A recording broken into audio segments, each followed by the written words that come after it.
여기에 보시면 미디어 삽입이라고 있습니다. 이 부분을 눌러주시게 되면 오브젝트 삽입 이렇게 해서 유형을 코드를 붙여 넣을 것인지 아니면 주소를 입력할 것인지 이렇게 해서 mp3나 AVI, WMV 파일을 태그를 사용해서 삽입을 시킬 수 있는 겁니다.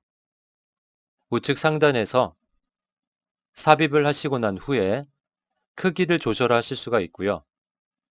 익스플로러 같은 경우에는 액티브엑스를 다시 재활성화 시켜 주셔야 합니다.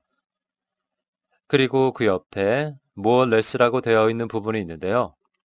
여기에는 포스트 안을 클릭 시 활성화되는 숨긴 글을 생성을 하게 됩니다. 그리고 옆에는 이제 위즈윅 에디터 사용할 건지 이런 식으로 HTML 에디터를 사용을 할 건지 정의를 하실 수가 있는데요. 지금 같은 경우에는 HTML로 이제 입력을 하신 경우이고 그리고 다시 클릭을 해주시면 이즈윅 에디터로 다시 변환이 됩니다. 본문창은 지금 우리가 글을 입력해준 이 부분이 되겠죠. 본문창 밑에 보시면 파일 첨부를 하는 부분이 있습니다. 여기 업로드 있고 미리 보기, 여기 우측으로 보시면 선택한 파일을 어디에 정렬을 해줄 건지 정의를 해주실 수가 있고요. 여기에는 플래시 갤러리를 삽입을 하실 수가 있습니다. 여기에는 다 아시는 부분이고요. 여기 보시면 풀이라고 되어 있는 부분이 있는데 이건 선택한 파일을 문단에 영향을 주지 않고 본문에 삽입을 시키는 그러한 아이콘이 되겠습니다. 그리고 주크박스라고 해서 mp3 파일을 들을 수 있는 주크박스를 생성을 하게 됩니다. 이 플래시 주크박스 같은 경우에는 mp3 파일만 지정이 가능하고요. 맨 밑에는 팟캐스트로 지정이라고 해서 mp3 파일을 팟캐스트로 지정을 하게 되는 그렇게 업로드를 시켜주는 기능을 하게 됩니다. 그리고 여기에 보시면 겹쳐져 있는 게 있는데요. 이건 이미지 갤러리라고 해서 슬라이드 효과를 자바스크립트를 이용해서 갤러리로 생성을 하게 됩니다. 그래서 이 부분을 선택을 하게 되시면 파일이 다중 선택이 되는 거겠죠.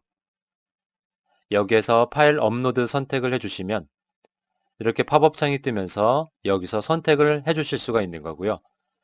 지금은 텍스트 큐브에서 따로 글을 작성하거나 그러지 않겠습니다. 글 작성하는 것은 나중에 또 한번 살펴보도록 하고요. 여기에 태그라고 나와 있는 부분이 있습니다. 이건 글의 내용을 대표하는 주제어 또 꼬리표인 태그를 입력하는 부분인데요. 태그 입력을 통해서 글을 쉽게 분류를 하실 수 있고 블로그의 태그 메뉴와 사이드바의 태그 목록을 통해서 블로거의 관심사를 파악할 수 있는 태그 클라우드로의 활용이 가능합니다. 그래서 현재 블로그에서 사용 빈도수가 높은 10개 태그를 출력을 하실 수가 있는 겁니다. 그리고 여기 보시면 지역이라고 해서 이것도 역시 태그 부분이 되겠는데요. 이 글과 관련된 지역을 표시하는 기능입니다. 그리고 밑에 보시면 절대 주소라고 해서 해당 글의 절대 주소를 입력하는 부분이 되겠습니다.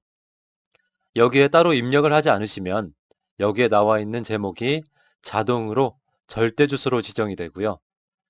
이건 일반적인 글에만 해당이 되고 키워드나 공지 이런 거의 주소는 설정을 하실 수가 없습니다.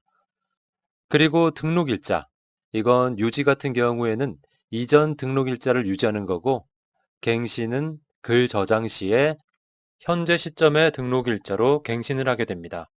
그리고 예약 같은 경우에는 미래의 시점으로 이제 일시를 등록할 수 있는 건데요. 해당 일시에 글의 공개 여부에 따라서 공개가 되게 됩니다. 과거의 시점으로 일시를 설정할 경우에는 글의 등록일자를 수정을 하실 수가 있습니다.